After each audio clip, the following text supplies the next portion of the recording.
Bismillahirrahmanirrahim. Alhamdulillahirabbil alamin. Allahumma sholli ala sayyidina Muhammad wa ala ali sayyidina Muhammad. Sahabat Quran yang tercinta, pada episode kedua ini ngaji kita tentang energiologi Al-Quran. Kita akan mengangkat tema fenomena ayat-ayat Al-Quran tentang energi.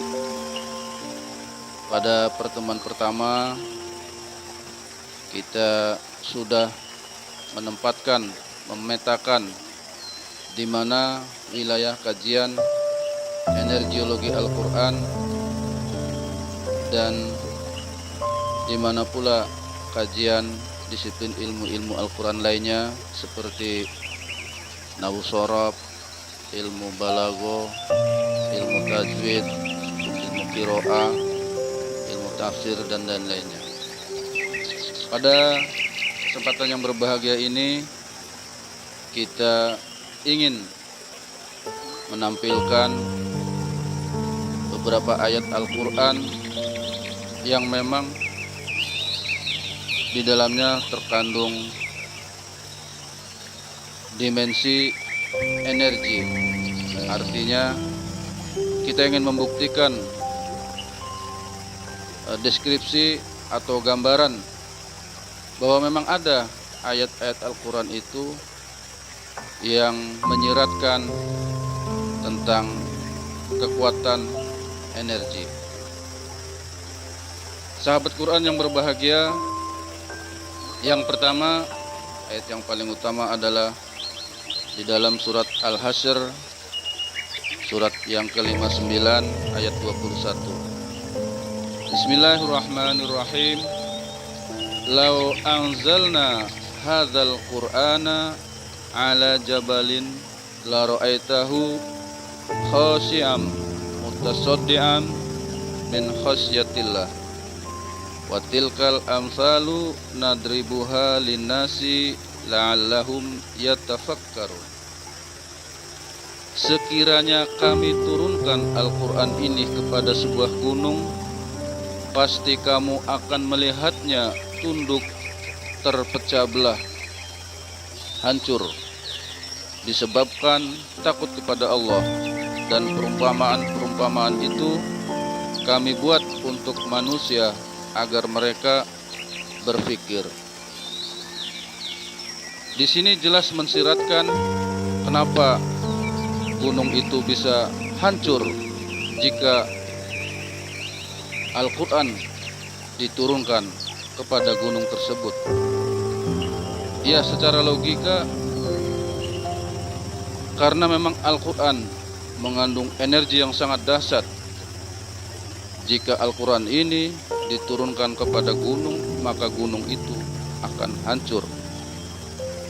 Kekuatan energi inilah yang seolah-olah semisal bom atom ketika dijatuhkan ke gunung, maka gunung itu akan hancur, terpecah belah. Sahabat Quran yang berbahagia, surat yang kedua yaitu surat Ar-Ra'd, surat yang ke-13 ayat 31. Dan sekiranya ada suatu bacaan yang dengan itu gunung-gunung dapat diguncangkan, atau bumi jadi terbelah, atau orang yang sudah mati dapat berbicara, itulah Al-Quran. Walau anna Qur'anan suyirat bihil jibalu au quti'at bihil ardu au kulima bihil mauta. Teks ini sangat jelas sekali menunjukkan bahwa memang dimensi energi di dalam Al-Quran itu, atau kekuatan energi di dalam Al-Quran itu benar-benar eksis, betul-betul wujud dan ada. Sehingga ketika energi Al-Quran ini diletakkan di bumi, maka bumi itu bisa terbelah. Atau ketika diletakkan, dimasukkan kepada orang yang sudah mati, maka orang mati itu dapat berbicara. Sahabat Quran yang berbahagia, kita rasa dengan dua ayat ini sudah cukup membuktikan dan meyakinkan kepada kita bahwa Al-Quran itu mengandung energi yang dahsyat, energi atau kekuatan yang bisa meluluh lantahkan gunung atau memecah bumi. Sahabat Quran yang berbahagia, dimensi energi inilah atau wilayah energi inilah yang coba dalam kajian-kajian ke depannya akan kita telusuri, sehingga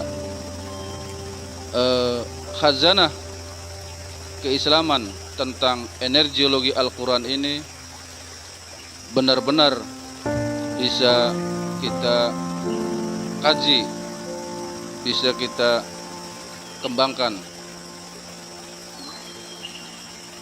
Persoalan yang menarik dan sangat indah, kenapa manusia mampu menerima energi Al-Quran, kekuatan dahsyat dari Al-Quran, baik secara fisika atau secara atomik.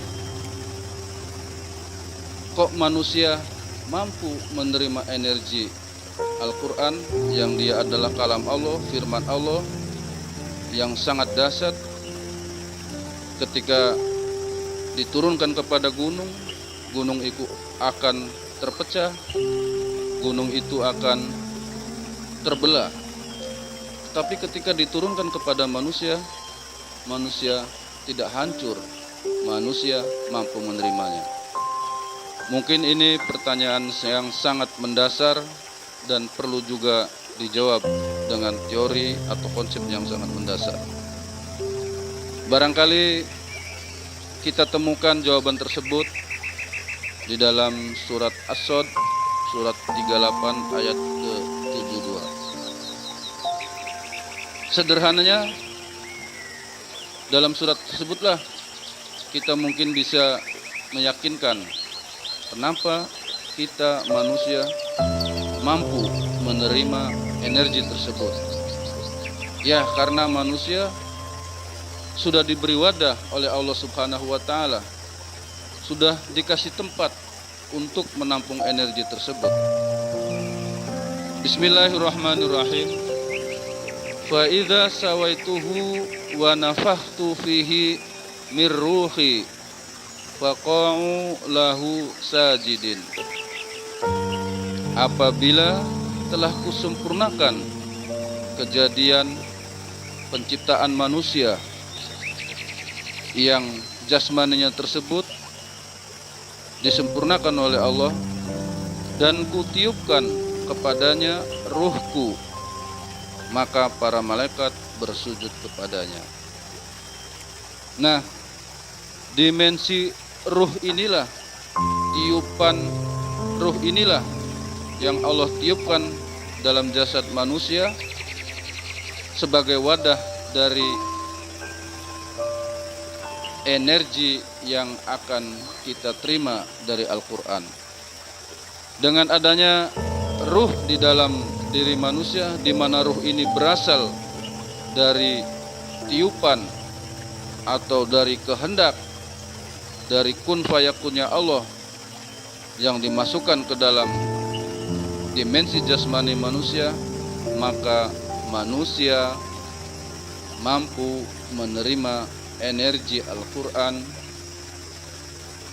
untuk kehidupan dan untuk membangun peradaban kemanusiaannya. Sahabat Quran yang berbahagia, terakhir barangkali kita akan mengutip surat Al-Kahfi ayat 39. Di situ sangat jelas bahwa hakikat energi adalah bersumber dari Allah. La quwata illa billah. Tidak ada kekuatan, tidak ada energi kecuali energi dari Allah Subhanahu wa taala. Dalam konteks ini tidak ada energi kecuali adalah energi yang difirmankan oleh Allah Subhanahu wa taala, yakni Al-Qur'an. Sahabat Quran yang berbahagia, sekali lagi dengan kutipan-kutipan ayat ini bagi kita sangat cukup jelas bahwa memang energi Al-Quran itu betul-betul ada dan betul-betul bisa kita terima untuk kehidupan kita. Semoga kita semakin terbuka pemikirannya, makin terbuka hati kita untuk menerima konsep-konsep atau ide-ide atau gagasan-gagasan atau informasi-informasi tentang kehadiran eksistensi energi Al-Quran yang sangat punya urgensi bagi kehidupan manusia, bahkan seluruh manusia yang ada di muka bumi ini. Baik, kita ketemu pada episode berikutnya. Assalamualaikum warahmatullahi wabarakatuh.